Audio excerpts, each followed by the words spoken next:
Native American people, primarily the Cheyenne and the Crow. I remember coming home one day and we were going to go into one of the kids' teepees with his parents, and the mother said, "Take your shoes off, they'll make you sick." It was just strange why she would say they would make you sick. Well, I wouldn't have had a clue at that time.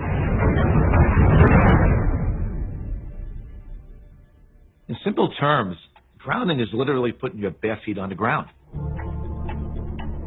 When you do that, you're in contact with the Earth, and Mother Earth is endowed with electrons. And these electrons are literally absorbed through your feet. It's like taking handfuls of antioxidants, but you're getting it to the feet. Grounding means connecting to the Earth to support the specific function of the organs of your body. It supports the body as a whole, but it specifically supports organ systems down to the tissues and the cellular function of the entire body. In 1960, we invented synthetic materials. The first thing we did was we put rubber sole, synthetic soles on the shoes. We started wearing sneakers. So it's the most common sense thing that we are organisms that live and grow and depend entirely on the Earth while we're alive. And yet we have completely isolated ourselves from it. We're so disconnected that it becomes this weird thing if we actually slip our shoes off. 95% of people walk insulated on the Earth. This was the single thing that happened that probably caused the proliferation of inflammation-related health disorders far and above anything else. This is so incredible. This is Nobel Prize material. I got involved in the cable industry in the early 60s. I first learned the need to ground cable signals as we were developing the industry. When you run a wire into the house, before you can go into the house, you have to ground the cable. I mean, you have miles of wire hanging up there in the air. If there's lightning in the air, it's going to hit the cable. And so what you want to do is create a path to ground for the lightning so that it doesn't enter the house or blow up the TV or create a fire.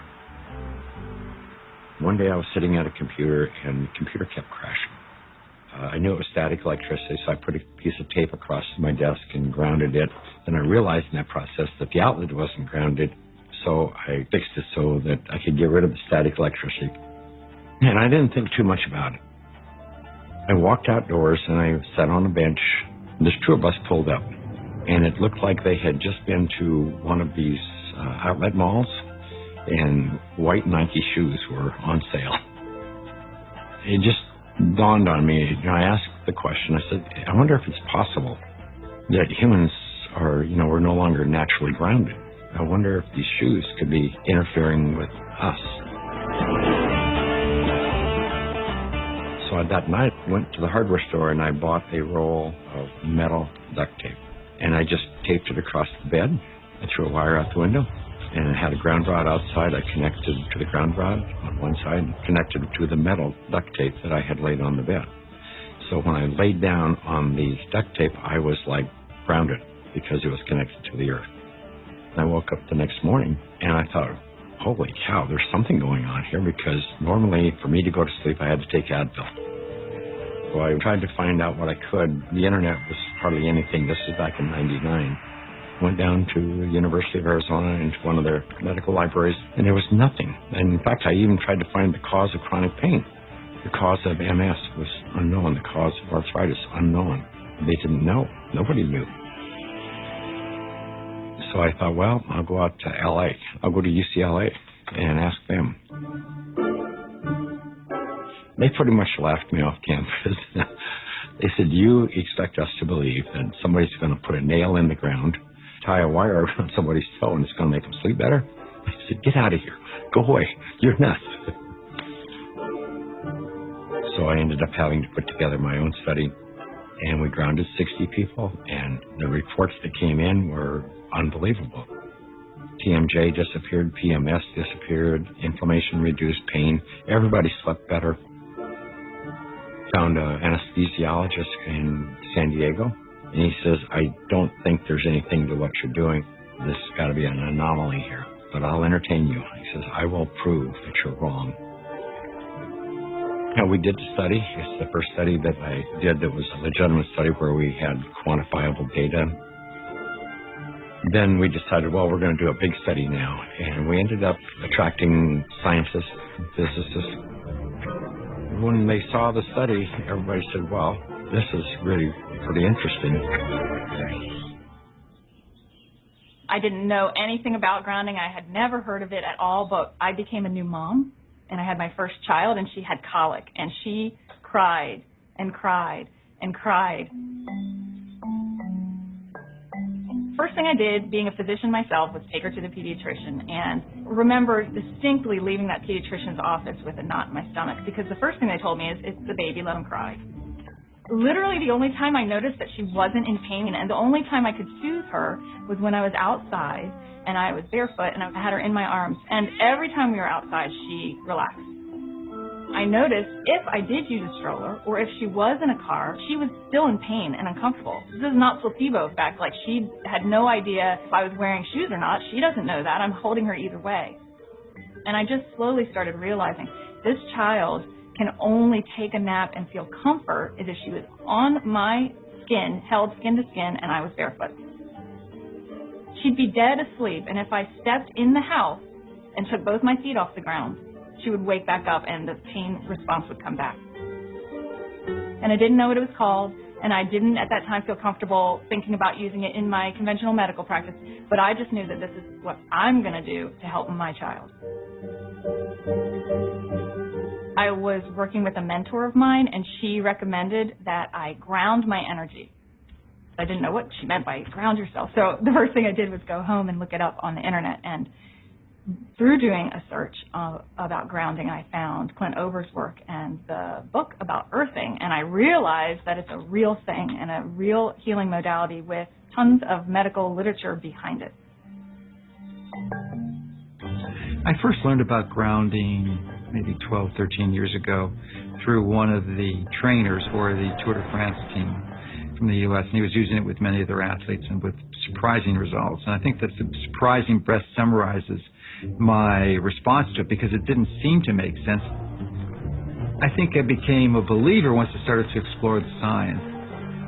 If you take a microscope and you look at a piece of wood and you go down, down, down, all of a sudden there's nothing there. There's molecules, but they're not even connected. What's holding them together? What's the force that's holding everything together? Our body is electrical. This is all electronic equipment.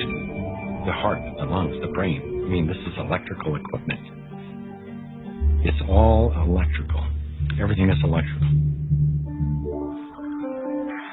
Unbeknownst to us, we live inside a battery.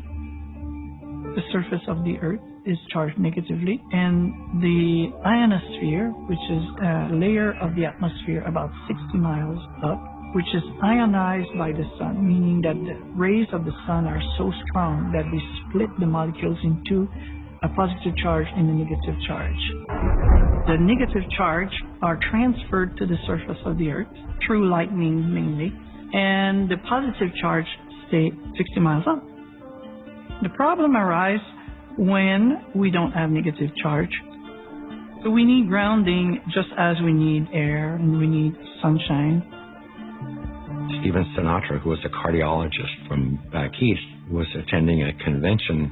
We sat down with Stephen and told him the story of what I was doing. Now he said, well, if you're affecting pain, he says, you need to be researching inflammation. You don't have arthritis, you don't have cancer, you don't have all these health disorders. What you have is chronic inflammation. We have so much inflammation in the body, and it comes out in illnesses.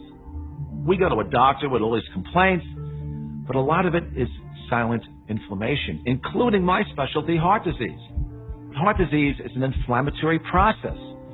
So how do we reduce inflammation? Inflammation is produced by neutrophils, which is a white blood cell. You have an injury, you have a damaged cell. And so these white blood cells come over and they encapsulate the damaged cell and they release reactive oxygen species, which rip electrons from the damaged cell and that destroys the damaged cell. If there's not enough free electrons there to reduce the remaining radicals, they're going to steal an electron from a healthy cell and in the process damage it. Then the message goes out to the immune system and another neutrophil does the same thing, eliminates that cell, and then you end up with a chain reaction. ATP is short for adenosine triphosphate. It's the energy currency of the cell. So we're a bioelectrical being. That's the currency of our body. That's how it works. That's how we run our biological systems, is by generating this electrical energy that's transferred. And when we connect to the Earth through a conductive surface in some way, there's a transfer of electrons that slowly go into our body. In situations where we are insulating ourselves from this surplus of electrons into our body, we're going to get the absolute opposite. So instead of having low levels of inflammation in a thin blood, we'll have thick blood that's more likely to clot, and our levels of inflammation tend to increase. You could take anybody who has chronic pain. It doesn't matter who they are. It doesn't matter what's wrong. And ground them, and you're going to have a significant reduction in pain. You're going to stop the oxidation or the inflamed portion. That stops almost immediately. Then the body can heal and return to normal. And healing generally is improved by 60-70%. If inflammation is the cause of all these health disorders, then I know that not grounding is the cause of the inflammation, because if the body is grounded, you can't have inflammation. Can we measure the effects reproducibly? The answer to that is yes. We now have 20 studies. There's 21 published studies in the medical literature on earthing and grounding, and this is peer-reviewed stuff. In simple terms, what earthing does is literally it quenches the fires of inflammation, and if inflammation is the source of all root illnesses, including Alzheimer's disease, cancer, heart disease, diabetes, I mean, the list goes on and on. If you can impact inflammation and, squelch it, kill it, stop it, we're going to be healthier beings. So, why hasn't it caught on in mainstream? I can only say it will. There's a well-established, traditional, conventional system that relies on expensive intervention. So they'd like to perpetuate that, and they're not too interested in having some competition coming in for a lot less expensive to sort of sabotage their profit levels. Because their goal isn't to help humanity. Their goal is really, as corporations, is increase their profits. The question becomes, how much of an influence has lack of grounding been in the epidemic of disease that we have? Is grounding a factor? The light switch went on, and I thought, we're doing things completely backwards here. A typical day for a child is completely ungrounded.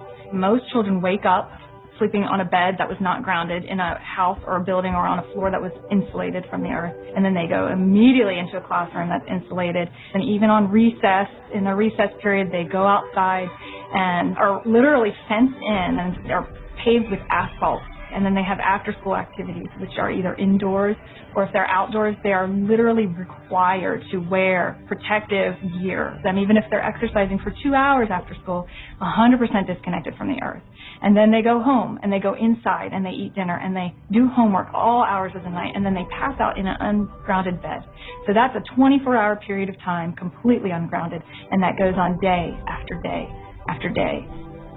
There's a resistance to integrating novel thoughts, and many times new ideas aren't implemented until the people who hold the counter opinion die. The good thing about grounding is that you don't need a doctor to tell you to do it. You do not need a physician to recommend it to you.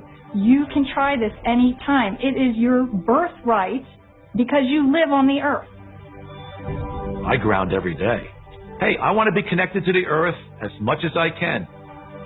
I would say about 95% of the day I am grounded, because I believe it's just a no-brainer.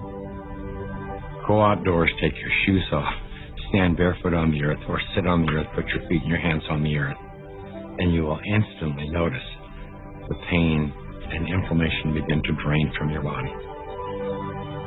I got my life back is probably the most common refrain that I hear. Thank you, I got my life back. I got my life back.